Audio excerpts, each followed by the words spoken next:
Hey, hey. Really the only thing that gon' be normal is distribution. Normal folks gon' infuse some. Optimize your lineups and you feed the rest, you mute them. Turning it up, these numbers are loud. Peeping this game from a nimbus is wild. Making it rain while I embrace all this risk, I'm insane. Talking about that best bill, I'm the best rest till into the next world. Guess I got next still. Best bill, I'm the best rest till into the next world. Guess I got next still.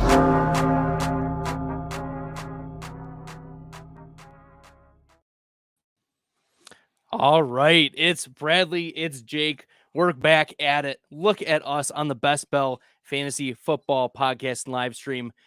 I'm hosting tonight. Jake is guesting with me. This is not the first time, Jake, you've been on the Best Bell. But for those who are just joining and new, Jake joined this past summer, but also was part of Billy and Bradley's production team many eons ago when we were the Fantasy Football Fanalists. So, Jake, it's great having you back on. How have you been doing lately? I've been good, man. Staying busy. I'm in way too many leagues, so that's definitely taken up a lot of my time, as you know. But, other than that, just been grinding away. Can't complain. Thanks so much for having me on. Yeah, for sure. Jake and I are here to answer your fantasy football questions. We know you'll have them. It is Bipocalypse. I just got done after a 20-minute call. Shout out to Jose. We'll give a Did It promo here in a second. Shout out to you. But we just spent 20 minutes talking about the bye weeks and CD Lamb being on bye and Jamar Chase being on bye. And I have a whole Scott Fishbowl team. I don't know if you're able to see that tweet there, Jake. My Scott Fishbowl bench, IR and whatnot, and bye weeks are better than some starting lineups. So yeah, I was looking at that this morning and I saw just how brutal you have it this week too. Justin Jefferson, everybody on the Cowboys, everybody on the Bengals, the Titans on bye as well. So there are no shortage of teams hurting for players to start this week. Yeah, for sure. And for those who are new to Best Bell Fantasy, you can go to bestbellfantasy.com, go to rankings. There's a little tab in the middle, just click rankings, and you'll see weekly rankings, and you click there. And my Fantasy Pros rankings are updated, minus the Deebo Samuel and the last things that have come in the last few hours, but they were updated earlier today. So they're accurate as of this afternoon, so you can check out those. They're for half PPR. I've got IDP rankings. I've got the flex rankings. You can check that out as well. So if I don't get to all your questions, you can go to bestbellfantasy.com, and I'll be doing one more update probably tomorrow morning before kickoff. So check it out. You can check out my rankings there. But Jake, you and I are going to answer some of the questions that are already coming in. We've seen some awesome questions coming in. If you guys want to check out, bestbellfantasy.com, obviously, we can do it there, but we're here to answer your questions. Jake, we're going to kick it off. Shout out to Jose. First of all, let's go to get us through by Mageddon. We are ready to roll. What's up, GV? Shout out to you. What's up? We got people in the chat who are psyched. We're deciding. This was a decision, Jake, for us to not be watching the Michigan State game. This was a decision. This was intentional so that I live in the state of Michigan. This is like there's civil war happening outside. I can hear the fireworks, the bombs going off. Like it is wild times out here in Michigan. I'm sure it's hectic out there, and I'm a diehard Penn State fan. My dad played football there back in the day, so I'm having a rough Saturday. It was not a great game. Penn State's offense looked like they belonged in Division II or Division III and not in the Big Ten. So I was not too happy with how that game went. But I'll tell you what, Abdul Carter is going to be an absolute beast at the next level when he gets there next year or in 2 years. He's a very, very good football player. Yeah, the Ohio State, it stayed close for most of the game, and then in the fourth quarter, Ohio State kind of pulled away a little bit. I was in and out. I was at one of my friends' son's birthday while that game was happening, so they did have it on the screen, but we were also outside. You can't really pay attention. No, but you pop in, you pop out, you have a couple of hard ciders. make sure that you can still drive home. But nevertheless, we are here. We see some questions in the chat. We're already going to jump into one of them. Armando Zepeda Jr., shout out to you from YouTube. Keontae Ingram, Latavius Murray, Justice Hill, Ezekiel Elliott, or Craig Reynolds. Injuries have got Armando left gurring. Literally, we can hear the gurr. So what are you thinking here, Jake? While I'm pulling up my rankings, how do you see this running back shaking out, these sets of running backs? Yeah, if you told me I would have to decide between Keontae Ingram and Latavius Murray in week 7 of the NFL season before the year started, I probably would have laughed and said, okay, you're high. But here we are. And personally, I probably lean Latavius Murray. Jahmyr Gibbs is going to be back for the Lions, which is going to limit Craig Reynolds a little bit for me personally. And then also with Zeke, obviously have Ramondre there, so it's not going to be much more than a timeshare. But you are seeing Latavius Murray start to take over a little bit more of that Bills backfield. You're seeing James Cook play a little bit less, coming in more on passing downs compared to Latavius Murray, who actually got to start last week and got the first couple carries. So for me personally, I lean Latavius Murray. I pulled up my rankings, and my intuition was Latavius Murray as well. But then I pulled up my rankings, and it was Latavius Murray at 32, Justice Hill at 34, Keontae Ingram at 35, Ezekiel Elliott 36, and Craig Reynolds at 38. So, yes, it was Latavius Murray after all. Latavius Murray, though, you mentioned, he's Damian Harris is out long term. Ty Johnson was elevated to the 53-man roster after much drama surrounding Leonard Fournette, because evidently the LA Rams wanted Ty Johnson, but the Buffalo Bills promoted him to make sure that he did not leave. And that is what precipitated the Myles Gaskin signing. That's what precipitated Darrell Henderson. And I'm sure we'll get some more of those Zach Evans, Darrell Henderson, gross Rams backfield questions in a second. But Armando, that's how we'd lean it, is the goal line work for Latavius Murray is there. Zeke gets the Bills. Keontae Ingram is not a good prospect profile. Craig Reynolds, he's probably going to end up with 20 touches just because absolutely. Because Dan Campbell hates backs that can get to the outside and speed backs. So he's going to try to pound the ball up the middle and just give Reynolds 30 touches for the hell of it. We need Gibbs to bite some kneecaps. That's what we need. We need literally Jahmyr Gibbs to bite a kneecap, and then he'll be in the good graces of Dan Campbell.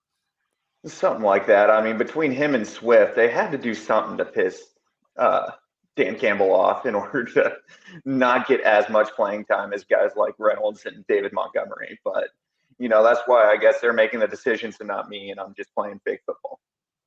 There we go. GV asks a similar question. Zeke, Latavius, Elijah Mitchell, Craig Reynolds. And this ties into a few other questions in the chat as well. Whether we think Christian McCaffrey plays. I think he's leaning toward playing. Initially, I was more 50-50 or like you should pick up Jordan. I think you should pick up Jordan Mason regardless. But especially with Elijah Mitchell having dealt with injuries this season, Jordan Mason playing well, I think Mason is the back you want to have out of San Francisco if CMC doesn't go. But I'm imagining that CMC goes, and that's why I'll continue to have Latavius Murray here. Does Elijah Mitchell thrown into this change anything for you? Not at all. I agree with you 100%. I think, Jordan Mason is going to be the back to have if Christian McCaffrey doesn't play. However, like you said, I do think he is leaning towards playing. He got in a limited practice today with the game on Monday. That gives him a little bit of an extra time to go out and get a little bit healthier. But especially with Deebo out, I think they might try to get Christian McCaffrey a little bit more involved and try to rush him back a little bit. All right, we'll shift to the tight end position, Jake. Emily Collier, a faithful follower on the Best Bell. Thank you for coming back and asking your tight end questions. Who is the better tight end to have this week, Higbee or Musgrave? And I need to remove myself from this question, Jake, for very obvious reasons. I don't know if the people can see all of the green and yellow in the background, but it's almost impossible. I have a Green Bay tight end. in my background, like, you know what answer I'm going to give, but Jake, is that going to shift based on what the people should actually do for fantasy? Well, based off my rooting interest, I'm also a diehard Packer fan, so I don't know if we're the right two people to ask this question. But I also agree with you. I think Musgrave's a better play here this week, going up against the Denver defense, who is not very good this year, honestly, which is very surprising given how they played last year. But they are ranked 32nd against tight ends, so they give up quite a few points to them. And I just think it's a matchup prime for Jordan Love to hit Musgrave maybe for 1 or 2 touchdowns. Yeah, and Musgrave was the first of 2 tight ends selected by the Green Bay Packers this year. 2 of his last 3 games, he's had at least 7 targets. So this is a player that, coming out of the bye week, like, we could see him continue to elevate his gameplay. Really, what's been holding back Luke Musgrave from being a massive fantasy contributor are the touchdowns. He has 0 touchdowns on the season and still has 3 top 8 tight end 18 performances in 5 games. So 60% of the time, he's been at least a mid-pack tight end 2 with 2 top 11 finishes, with all of that without touchdowns. So I would go with Luke Musgrave. Well, again, I think during the bye week, like, if I'm the coaches of the Green Bay Packers, which this is always a fallacy, right? A fallacy of logical coaching, that they're going to do what the right thing is with their personnel. But LaFleur did offer some reflection. He was asked in a press conference this past coming out of the bye week, what'd you guys do? And he's like, well, we didn't have our people in the right position. We didn't have, the right throws and the right routes for the right personnel. And the coach was, taking it very personally. And I think that that's going to at least facilitate this thought of, where is Musgrave on the field? What is his role? How is Sam Laporta, this rookie tight end, also being used? Like, it's not impossible for these rookie tight ends to be fantasy relevant. And so I think Musgrave is in for a big game. I think Christian Watson is in for a big game. So, especially for players who have gotten pretty involved, this is one of the higher over-unders of the week. A possibility for a shootout is much better. So give me the Luke Musgrave. Higbee I have all the way down at tight end 17 against Pittsburgh. Yeah, I mean, if you also look at the games that the Packers have played too, Jordan Love's just missed Musgrave 3 or 4 times that would have been huge plays for touchdowns. There was 2 in the first week against the Bears where he just overthrew Luke Musgrave. Otherwise, he would have scored walking in. So I think Musgrave's got a lot of potential. He's primed and ready to explode. It's just a matter of opportunity and, Jordan Love actually finding him. All right. Collier also asks, think CMC plays? I think it is a yes. I think they're going to try to push him out there. It's a Monday night game. If it was a Sunday early morning slate, probably not. Deebo Samuel, for those at home, was ruled out already due to a hairline fracture that was discovered after pain continued. And so Deebo Samuel is out. This means that Brandon Ayuk very easily jumps into, I have Ayuk right now at wide receiver 7 and wide receiver 8, and that feels a little conservative. So with how Deebo not playing has affected the other pass catchers, that's one of the reasons why we want to be higher on Ayuk, higher on CMC if he plays, higher on Kittle, of course. And if you want to take a deep dart throw, like if you need a pulse in your flex lineups, Juwan Johnson, not Juwan Johnson, he's been out. Juwan Jennings is the wide receiver. I was talking with Jake earlier. I knew I would do this. Juwan Jennings is a deep cut wide receiver that if you need someone with a pulse, he might be able to get you 6 fantasy points, 8 fantasy points is probably what we're looking for Juwan Jennings. That is Bradley's Deep Cut of the Week, brought to you by Grocery Outlet Bargain Market. Look out for Ray McLeod to get a little bit more involved too. They might take a couple deep shots to him. All right. Nathan Walsh Haynes, shout out to you. Hi, everyone. I think CMC does not play. We will see. It is worth monitoring. I would not be confident in that call. He did practice today and is expected to travel with the team. We have not heard any different at this point. I am monitoring, of course, All of the Adam Schefter tweets, the Shefty bombs that might be going off later. But Nathan, shout out to you. I hope that he does play for our fantasy teams, but real life, it's pretty close. It's a close call. We will see, Nathan. So monitor this carefully. If I were you, if you had CMC and Jordan Mason is still on your waivers, find a way to pick up Mason just in case. That is the pivot for Monday night. Okay. Because you're not going to pivot to there's no one on really Minnesota that you're pivoting to in the running back position. Yeah, gross. Yeah, exactly. We're not pivoting to anyone. Jake laughs because he knows exactly. Say that with a straight face.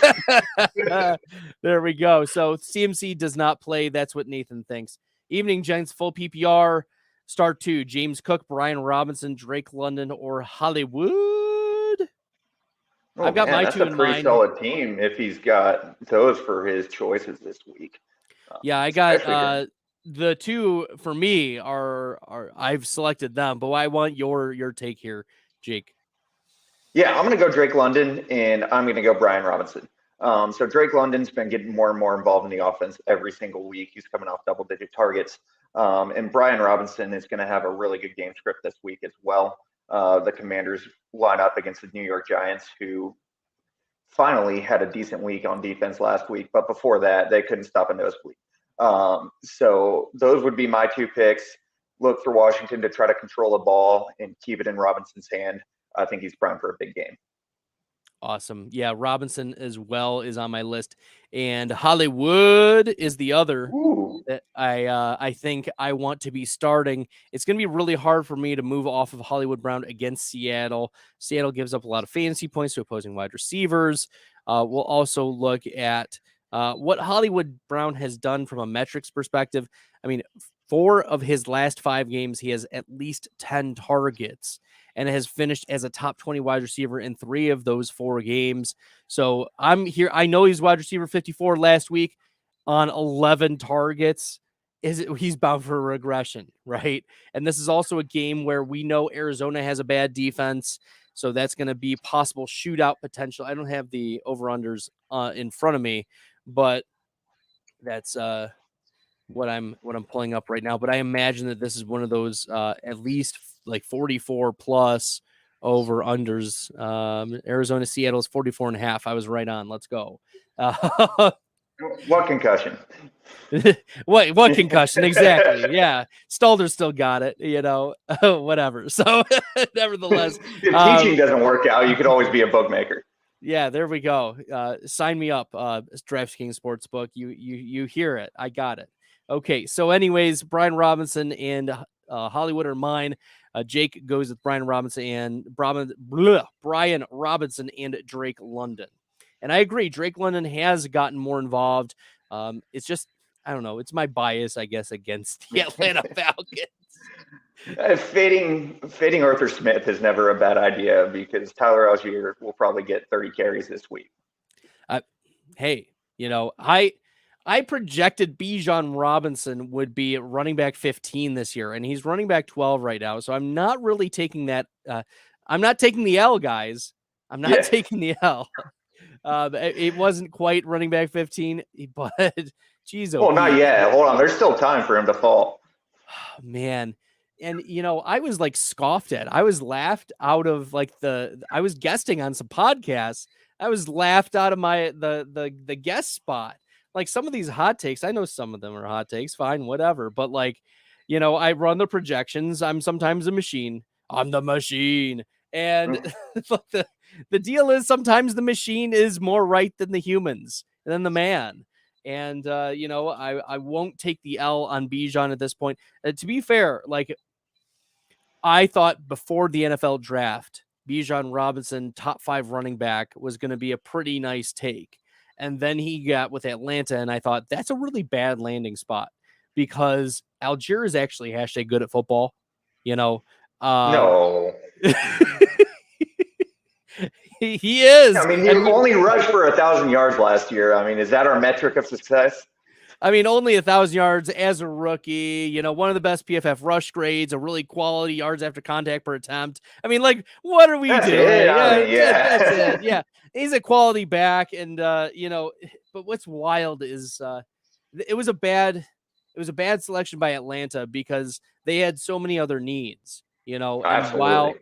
and while Bijan Robinson is, one of those Saquon Barkley types, I'm not saying generational, but once every like 5 years. I mean, I guess a generation for running backs is like 5 years. Sure. That's pretty much become their lifespan for now.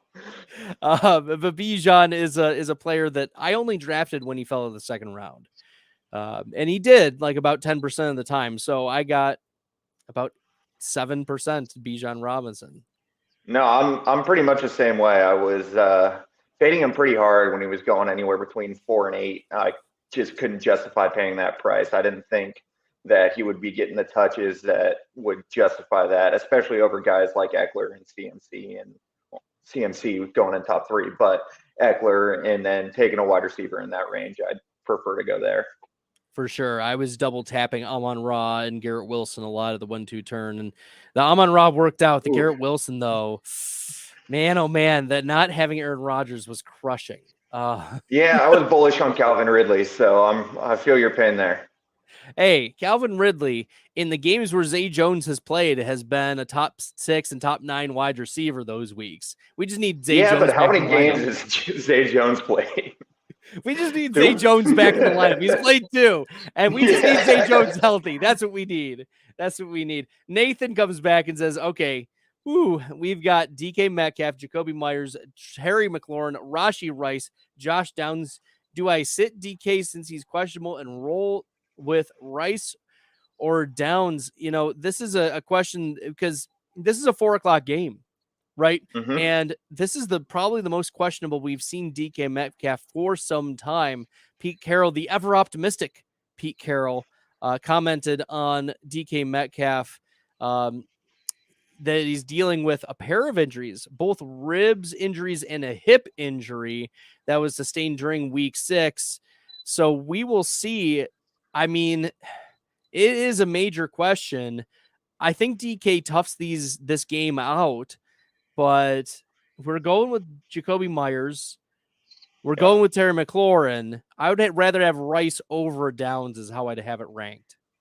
I completely agree. That's my exact ranking as well. I would go Jacoby, McLaurin, and Rice. Yeah, and I think the question is, do we sit Metcalf? I can't. Let me look and see the Vegas Raiders and the Bears play at 1. McLaurin and the Washington plays at 1 as well. Yeah, the Rashee Rice is a 425. Yeah, 125. Yeah. Yeah, you'll get the info then, and Josh Downs is a 1:00 start as well. So it's a question of, are we going to go with Josh Downs and bank on 8 fantasy points? Because that's what Josh Downs is going to be right now. Gardner Minshew is looking for him in the slot. Downs is one of those players that, we're looking at since the beginning of the year. Only one time has he not had at least 5 targets, and he got in the end zone last week against Jacksonville. Cleveland is one of the toughest defenses. I would just roll the dice and say, see if DK is active. That's how I would play it. This is just a really tough Cleveland defense. Yeah, absolutely. I would sit Josh Downs and just roll the dice with DK as well. I don't think that he's going to be a very good start this week.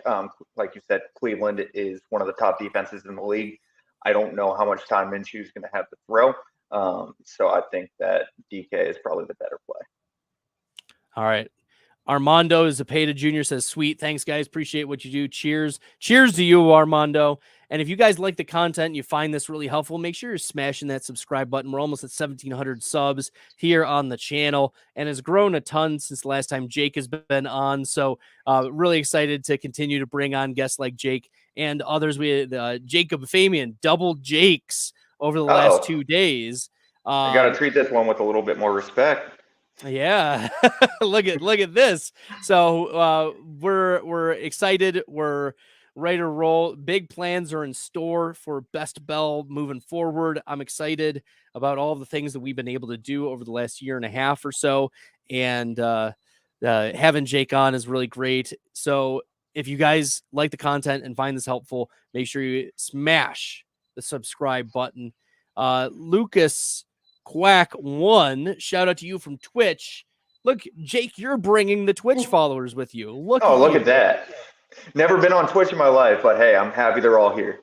Yeah, shout out to Lucas. In the long run, would you prefer DJ Moore or Devonta Smith? I think the answer is DJ Moore. Devonta Smith, as much as we like the slasher, the Slim Reaper as he's called, the reason why he crushed last year was because Dallas Goedert was out. Like, look at the splits. In 40% of the games, Devonta Smith crushed when Dallas Goedert was in. When Dallas Goedert was out, it was 100% of games. So Devonta Smith is a boomer bust. Like, he will have wide receiver 1 overall weeks, or he will have zeros in this Philadelphia offense as long as all of the pieces are together. DJ Moore, on the other hand, is the number 1 read in this offense. I know that Justin Fields short term is going to be out, but long term, I'd prefer to have DJ Moore, given that he's the number 1 target on even if it is a bad offense. I'd rather take, DJ Moore, who's a yards after the catch guy. He's one of the top 5 in the NFL there. He's still got his massive target share, and I'd rather have DJ Moore long term. The rest of season, if we're looking rest of season, over Devonta Smith. Yeah, absolutely. I mean, looking at A.J. Brown's game log, he's kind of separated himself from Devonta Smith and any other target that the Eagles have over there. I mean, he's gone over 100 yards in 4 straight games, and ever since they caught him complaining on the sidelines, he's been unstoppable and clearly the first read. I saw something. I think he was a first read about 65 to 70% of the time. So just seeing that, give me DJ Moore, and knowing that he is clearly the number 1 in Chicago, and Chicago finds themselves down in games a lot. So even if, the game script is going to favor DJ Moore in Chicago a lot better down the line. Great. Shout out to you, Lucas. GV back in the chat. Josh Palmer or Jacoby Myers, half PPR. My opponent has Herbert, so I'm leaning toward Palmer. Is this a good strategy? I would still go with the better player, and that's Jacoby Myers. Jacoby Myers I have as a top 24 play this week, whereas Josh Palmer is wide receiver 30 for me. So I think there is enough separation between that. I know that Brian Hoyer is going to be the starting quarterback, but this is also Super Bowl champion Brian Hoyer. This is Cleveland Browns winning percentage leader Brian Hoyer. This is St. Ignatius High School alum, class of 2004. I'm class of 10. Go Cats. Brian Hoyer. So look, Jacoby Myers is going to crush still, even with Devontae Adams and all these trade rumors or not trade rumors, blah, blah, blah. I understand the offense will overall be better for Josh Palmer, but give me the sometimes the number 1 read for the Raiders over Adams. That's kind of wild to think about, but give me Myers, whereas Palmer is oftentimes the 3rd read or sometimes the 4th read. Yeah, absolutely. I completely agree with Jacoby Myers over Josh Palmer. The Chiefs defense is just also a lot better than the Bears defense is as well. So I think you're going to have more chances for Jacoby Myers to catch a touchdown pass. I think it's going to be easier for Oakland to move the ball, or Las Vegas to move the ball. I'm in NorCal. It will always be Oakland Raiders. But I just think that the Chiefs overall defense is much better. I think Justin Herbert won't have a lot of time facing that defense. And I think that Jacoby Myers is the better play. All right. Lucas Quack jumped onto YouTube as well, asked the same question. Shout out to you, making sure you're getting your question answered.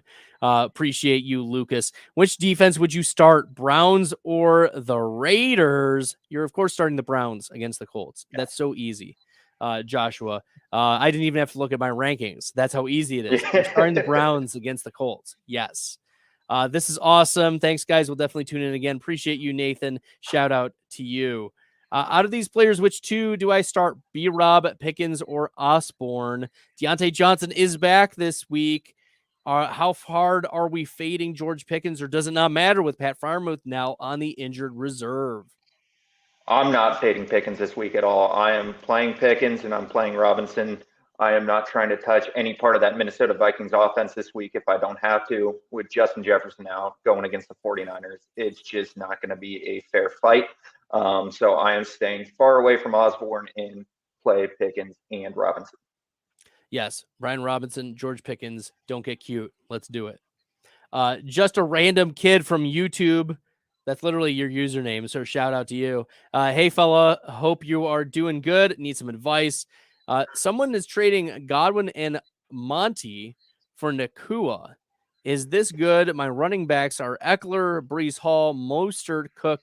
Wide receivers are Chase, Myers, Devonta Smith, and Nico Collins. Looks like your wide receivers are pretty strong, and your running backs are also not too bad. So I guess I think you're getting I want the Monty side. Getting Godwin? Yeah, I want the Monty side as well. Even if Monty is, out for 2 weeks, we know what his role is, and that is we're on running back 1 and consistently a top 10, if not a top 5 running back, given the volume, the goal line, the effectiveness of the offensive line. There's so many reasons to be buying low on David Montgomery if you can. And Puka Nacua, I love Puka Nacua. Like, I think the only person who is more pro Puka Nacua than me is Derek Brown. Like, look at the receipts. Shout out to Debro, by the way. He and I had a really good time at the FF Expo. We had a good time. But anyways, shout out to Debro. Puka Nacua, I think there aren't many other people who have receipts back from March about Nacua. I will say Bo McBrayer definitely has receipts on Puka Nacua as well. Okay, shout out to Bo.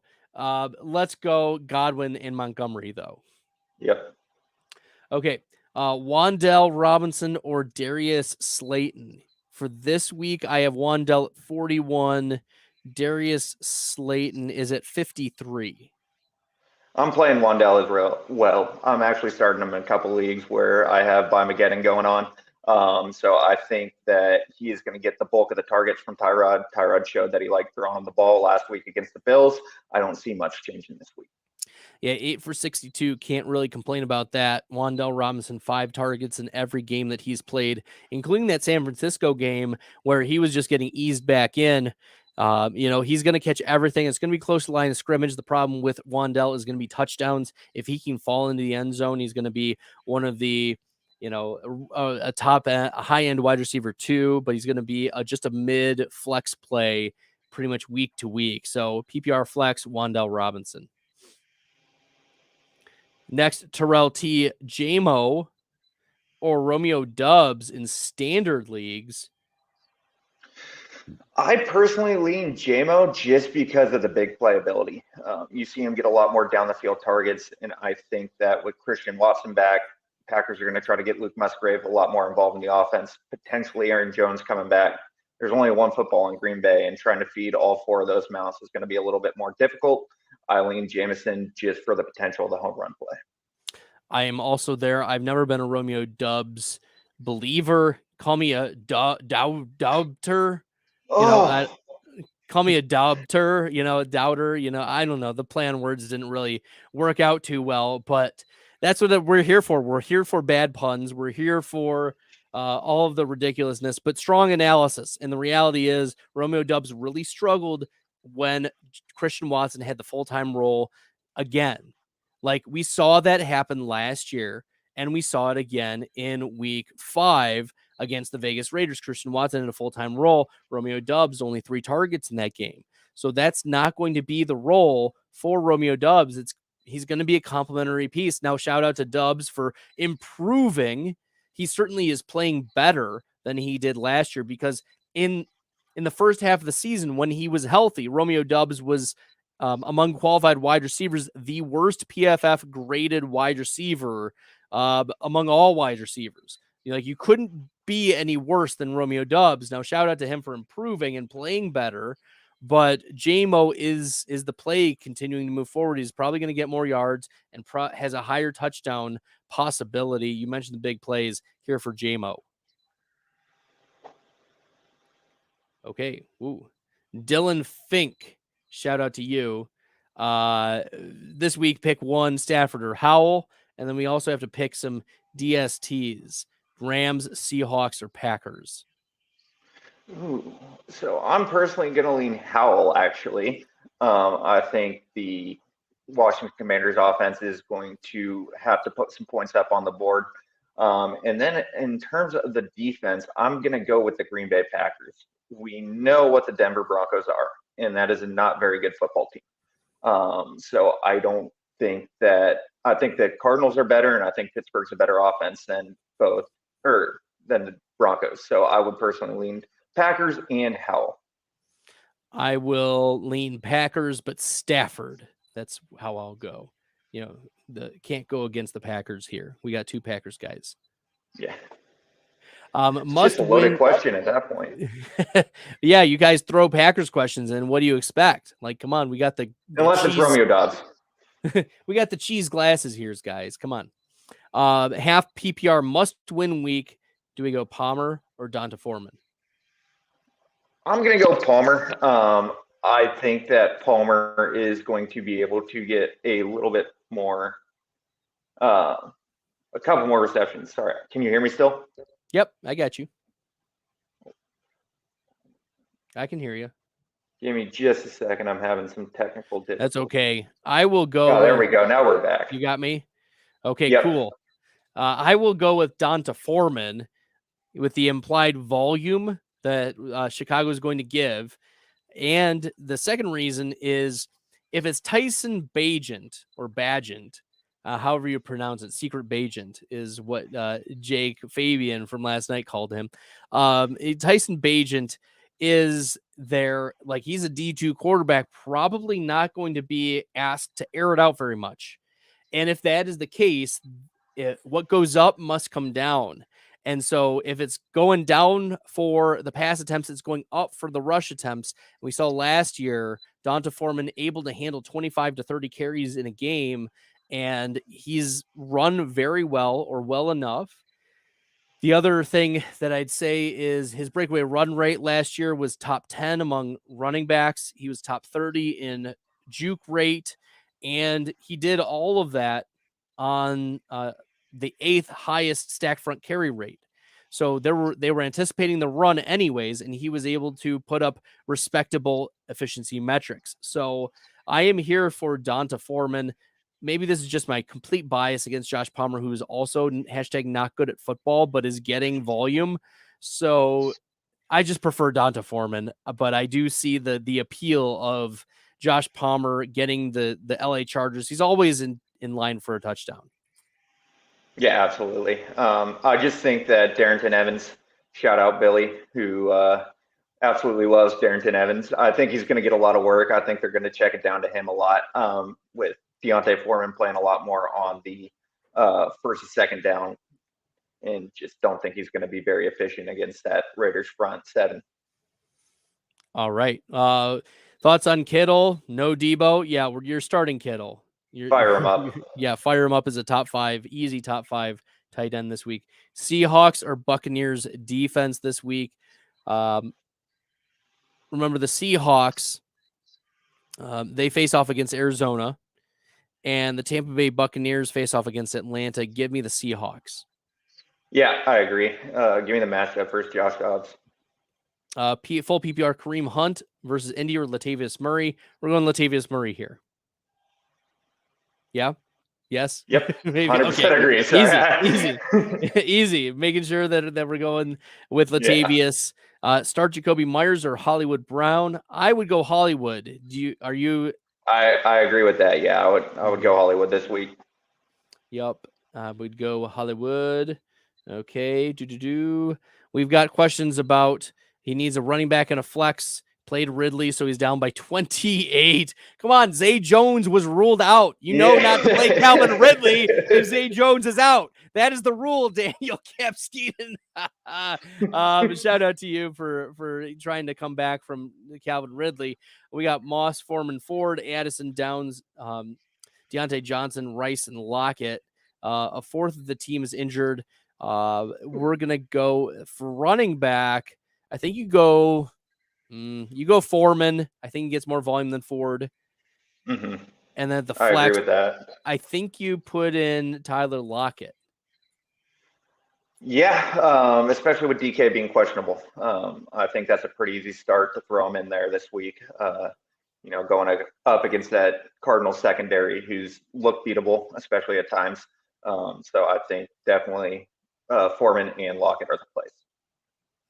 Full PPR, pick one, Jacoby Myers, Jerome Ford, or Alexander Madison. We're still going Jacoby Myers here, right? Yep, absolutely. Yeah. Gabe Davis or Zach Moss? Gabe Davis, baby. Yes, sir. Even in Bipocalypse, if you're flexing, you can always count on him for a touchdown. Yes, Gabe Davis. He's been one of the best ball value plays.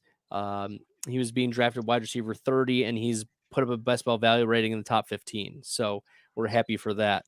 Should I drop Elijah Mitchell for Latavius Murray? I think the answer is yes. Yeah, I think absolutely. The answer is yes. Mm-hmm.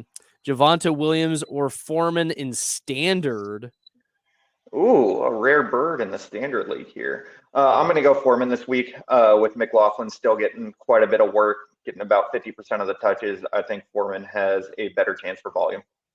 I think so too. We like the possibility of 20 carries for Donta Foreman in this game. He's not going to do much through the passing game, but you can't argue with that type of rushing volume. You could imagine like a 20 for 80 and then a 50% chance of a touchdown. And I'll take that. All right. One of the last questions for the night. Should I add Devonta Smith to my lineup and start him over Hollywood? I would. I think that game's going to be a shootout between Miami and Philadelphia this week. I think it's going to be 50, 60 points pretty easily. And I think the chances that Devonta Smith gets in the end zone are a little bit better than Hollywood's chances. I have them back to back in my rankings. This is a 51.5 over under. You mentioned that shootout possibility, Jake. It's clearly the highest game total projected on the week. Devonta Smith, I have at 14.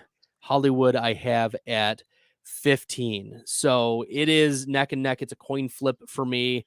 But I think in those instances, we lean with the game total because the possible shootout. Absolutely, yeah. It's going to be a fun one on Sunday night. And one of the last questions, we got DST. I have Baltimore, but should I try the Giants or the Tampa Bay Buccaneers or the LA Rams? I have the Giants at 12. I have Tampa Bay at 9. I have the LA Rams all the way. I don't even where. At 13. But Baltimore at 10. So Tampa Bay, I think, was the answer there. Yeah, I lean Tampa Bay as well. Divisional game at home. I look for Todd Bowles to scheme things up on that defense, and I look for them to maybe even get a touchdown, but I think they're definitely the play. All right, Jake. Well, that rounds it out for the night. It's been an absolute pleasure having you on. But where can the people follow you? Jake, at Jake Brandt 16 on Twitter, or also known as X. Anything else? Whatever you want to call it. No, that's it for right now. Just Twitter or X, whatever. Jake Brandt 16 over there. I'd appreciate all the follows.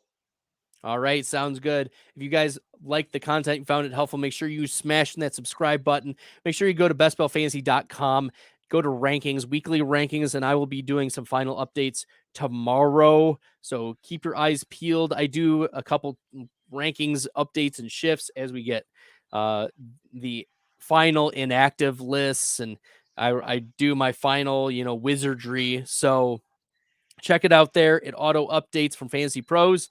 And until next time, everyone, on behalf of Jake, I'm Bradley. Good luck in week number 7, everyone.